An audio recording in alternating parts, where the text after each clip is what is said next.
Welcome, my name's Louis, aka My Body Mentor. 2 decades of changing women and moms, transforming their bodies and their lives through fitness and nutrition. And today, we're gonna talk about how to understand your body as a mom, how to understand what you need to do in fitness now, how you need to approach it, what's different, why you feel like you can't lose weight anymore, and kind of getting rid of that myth and just start to put things in place where you're in a position where you feel like, actually, I can get the body that I want, even though I am a mom. So what's the problem? Basically, your body's changed. You've put on a lot of weight through pregnancy for many reasons that were out of your control. The body is naturally going to put weight on because you're growing a baby inside. Hunger obviously is increased through that period because your body is wanting a lot of nutrients, wanting a lot of fuel. So once you've had the baby, you are left with body fat on your body that sometimes you didn't want, but it's necessary. So how do we lose this after? And here's the biggest issue. A lot of women will go back to what they used to do, pre-kids, or they'll try and put things in their life that don't suit their life now with kids. So then they get stuck. Then they feel like, oh, I don't have the discipline, I don't have the motivation to do it, because essentially what they're trying to do is go back to a period of time where they felt like they were more motivated. Actually, no, you just had more time. You just had less responsibilities. Your priorities were slightly different. So fitness was a hell of a lot easier, especially when you're in your 20s. You could go have a juice cleanse and do a Barry's bootcamp and feel slim and feel great. Doesn't work the same as your parents. So sometimes we feel stuck. Women feel like, I can't shift the weight, their bodies are broken, but that's not the case. It's normally the formula, it's normally the program that women's basically trying to do to get their weight off. And how they're approaching the body is similar to what they used to do. And now you're a kind of new person with a new identity. You're a mom, and the body has birthed a child. It's different, it's more sensitive, and we have to give it a bit more respect. So the game plan has to be different. And most of the time, women will think they're failing. Women will think it's your fault. Now, if you're sitting there stuffing chocolate all day long, you could potentially say it's your fault, but there'll be some things that go on throughout your day, throughout your week, that are causing you to want to binge on certain foods, causing you to want to finish your day on a glass of wine. So yes, we could have more control with the diet, but actually, if we put some things in place early on in the week, early on in the day, it's gonna make it a hell of a lot easier for you to say no to that bag of chocolate, bag of crisps. So what I want you to understand as we go through this video, you're not failing. Your motivation isn't completely in the barrel. Your discipline isn't gone. Like, you've got discipline. You can get up 3 or 4 times a night, feed your child. You can get the kids ready for school in the morning. Some of you are going to work. If you're now, off maternity, you have that discipline. That's not the case.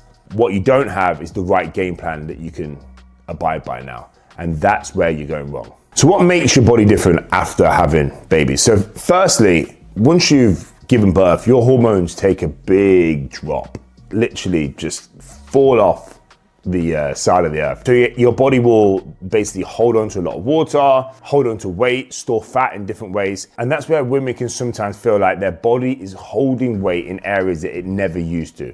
And it's because hormones have shifted. And it's gonna take a while for them hormones to actually level out, especially if you're breastfeeding, especially if you haven't had your first period. Even around that first period, there's gonna be a lot of hormonal changes that are gonna cause your body to hold weight like it never has before. And that can feel quite disheartening. That can feel like, oh, I feel like I've eaten healthy for a week, but my weight hasn't changed. And it's because the scales haven't moved down.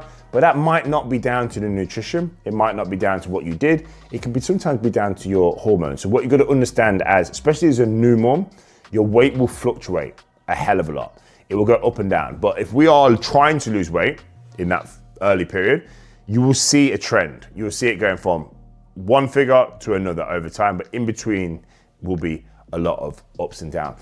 If you are a mom of toddlers and you feel like your hormones have leveled out a little bit now, your body will be still sensitive.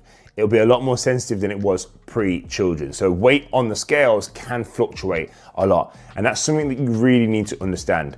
It's not a linear journey. Some people are really lucky and they can have this really easy linear journey where the weight just absolutely flies down, but it's not completely linear for every single mom. And the rules have changed.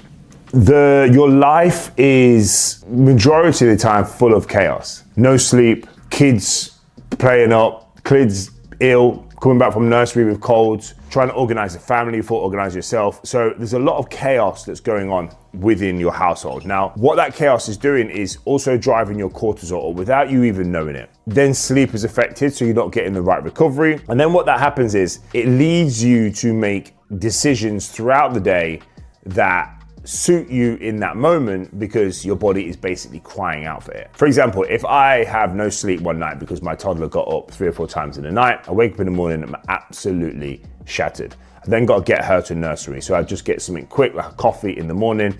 My cortisol's all over the shop. I'm absolutely shattered. I drop the baby off at the nursery. I'm now hungry. As I get home, if I've not got any kind of preparation, what's going to happen? The first thing I see is what I'm going to eat. So then I'm going to go for a slice of toast. Slice of toast is going to drive my blood sugars nice and high. Once that slice of toast goes down, I crash. I want more carbohydrates. I'm not going to be prepared. I'll go for a biscuit. And that will be the cycle. That sugar then is just going around your body. Blood sugar's going up and down, causing your cortisol and blood sugar levels to just go all over the shop, affecting your sleep the next night.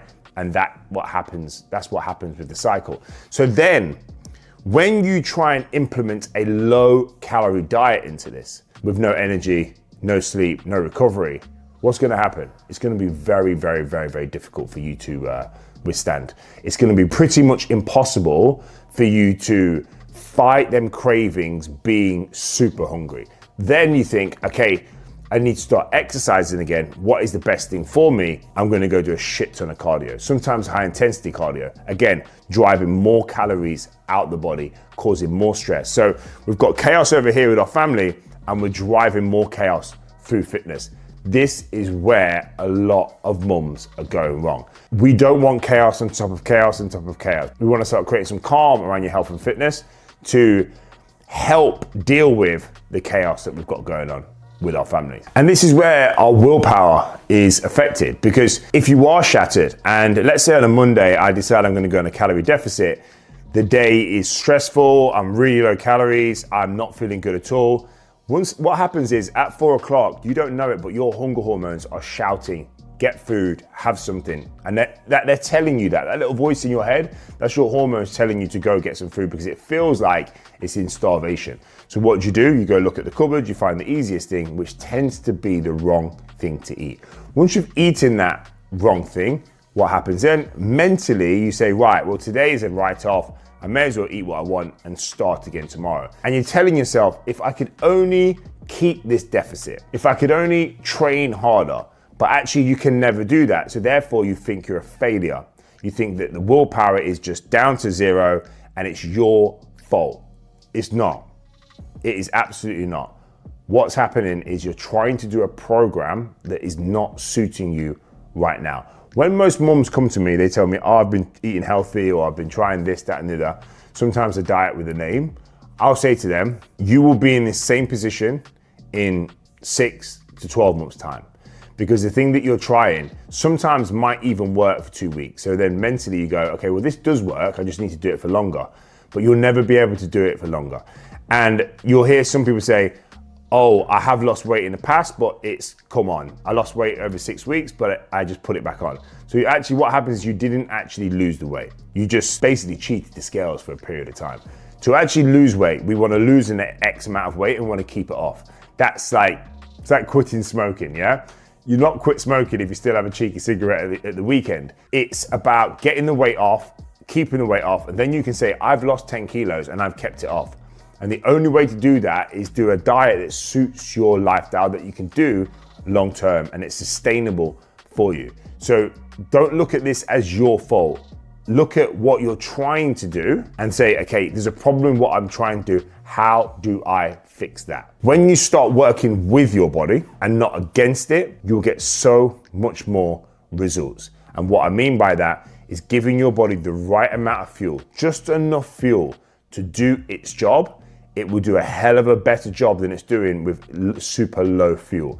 So getting the right amount of protein, getting the right amount of carbohydrates, getting the right amount of fats throughout the day, letting your body know everything's okay, everything's calm over here in regards to fuel and energy, it will allow your body to naturally get rid of any excess body weight. Also stabilizing the hormones, letting your hormones do a better job at losing weight. So before we even go into a calorie deficit, there's so much stuff that we can do by just leveling out your hormones and leveling out your lifestyle that basically is going to get your body in a prime position to lose weight and get lots of results and get you feeling amazing, feeling enough energy that you can train, because on a serious deficit, it's very hard to train.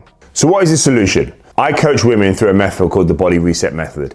What that method is resetting everything you've ever known about your body and understanding the truth now. 2, resetting your metabolism, resetting your hormones, resetting the balance within your body. And 3, resetting your body, how it looks, the complete transformation. So this method is something that I've used with hundreds of women, and I think you should follow the advice as much as possible. Now, number 1, what I mentioned before about chaos on chaos, your training. We need to push into strength training. Now, I'm not going to give you all the why strength training is great for a woman's body. I think you probably know that already from social media. But strength training is going to create calm with exercise rather than chaos. And what I mean by that is the calorie burn within the session isn't going to be crazy. But what's going to happen is after, it's going to be helping your body lose weight throughout the day. So where we might burn 300 calories in 45 minutes doing cardio, we may only burn 150 calories in 45 minutes of strength. But what happens is throughout that week, because your body's recovering from that strength, it's still burning calories at a very low rate. Also, making your muscle feel and look better, creating a little bit of muscle gain. And what happens there is it boosts your metabolism. So it allows you to metabolize food a lot better. And them strength sessions can be at a much lower pace than a high intensity workout, creating much more calm with your training. And you might be thinking, yeah, but I'm not burning calories and I'm not losing the weight. I promise you now, strength training 2 to 4 times a week would be 10 times better than doing a shit ton of cardio. You could get Joe and Joe, completely different training, same body type, same diet. One's doing high intensity cardio, one's doing strength training. The one that's doing strength training will always get the most amazing results. Next is creating a sustainable diet plan. Now, I don't like to use the word diet, but it is a diet because it's what's going into our body. But we want to be able to have 3 meals a day and a snack. Each one of them meals wants to have protein in it. But basically the key is we need to know when our next meal is coming. We need to know what we're eating for lunch, breakfast, dinner, and a snack. So then when you do get hungry, you know where to go for that food. If it's 4 o'clock and I'm hungry and I don't have an idea what my snack is gonna be, at that time, because I'm hungry, my hunger hormone is gonna tell me to find the fastest food. I'm probably gonna end up with some toast or some sugary cereal or a biscuit and a cup of tea. So having something in your mind that's prepared, like a yogurt bowl with fruit, etc., knowing what you're gonna have will be just an easy decision, or having it prepped already, easy decision for you to go, oh, I'm hungry, I've got something in the fridge. Same for breakfast, same for lunch, and same for evening meal. You might be even eating out at different places, but understanding of what you're going to eat will make a big, big difference. The key, the method is 3 meals, 1 snack, high protein, balance with carbohydrates and fats. Cut out the sugar, cut out the shit, cut out the alcohol. They are not needed at all. We can say you're addicted to sugar. You're not, because you'd be eating a bag of sugar while watching this video. You could say you are using it to wind down. You're not, because alcohol is basically messing up your recovery, messing up your sleep. So you're actually not winding down, it's driving your stress up. Labeling bad foods as what they are is the best way you can go. Now, when I say bad foods, what I mean by bad foods is sugar, really high processed sugar, and alcohol. They're the 2 foods that I would say are bad. And the reason I say that is because of the data of how they affect the body. Now, I'm not saying for you to go teetotal, but what I am saying is when you do have them things, you need to understand that it is directly affecting your mood, your body, and your results. So when we do have them, we have to have that trade-off of, you know what, I'm gonna have a couple glasses of wine tonight and I'm okay with that because I've been training quite hard, I've lost a lot of weight recently, I feel good, I'm gonna reward myself and just have a day off. That's fine. But doing that a couple times a week, you need to understand it does affect your goals. Now, if you're in a restaurant and you want a dessert because you're with your friends and family, perfect. That kind of sugar is not the end of the world because it's not gonna happen again every single day. But sitting on your sofa eating biscuits, or in the afternoon just going and grabbing a few biscuits for the sake of it, this is bad behaviors that are affecting you because you're telling yourself you're enjoying them, but you're not actually enjoying them. So having a sustainable diet without them shitty foods is the key to success. And lastly, some support. Doing this on your own is very, very, very hard. It is not an easy journey. It really isn't. Like, I know everything about fitness, and I even have a coach, because there is an emotional side to this that if you're not getting the results that you feel like you're doing all the hard work for, it can sometimes make you want to go, scrap it, I'm done, I'm finished, I'm out of here. Having someone in your corner, having some support to go, you know what, you are looking better. Maybe we need to disregard the scales this week, or maybe we need to look at the process a little bit more. If that's your partner, if that's a coach that you hire, or if that's a friend or family that you're kind of doing this with, having some level of support will make this journey so much easier. Don't keep it to yourself. Don't keep what's going on with your body to you. Having people around to support you makes a big, big difference. And if you're thinking, does this stuff really work? Well, my client Sophie, she came to me, she was doing HIIT training 5 times a week. She was on the phone to me crying about, my body does not work anymore. She's got 2 kids. She felt really like, I'm doing the exercise, I feel like I'm eating healthy, but my body shape is completely not changing. Now, fast forward 6 months, she's, I think 11 kilos down now, looking unbelievable, completely changed her life. And we've actually got her eating more than she ever has. So you got to understand, this style of training, eating, this method, it really, really works. Forget everything you've been told before. I promise you, I would argue this with any coach. Forget what you've been told before. Forget any diet with a name. Sustainable eating habits are the way forward. If you feel like you need any assistance, you feel like you need any support, you feel like you would like to chat with me, just to talk about what I do, just DM me on Instagram, DM me trial, and I'll get back to you straight away.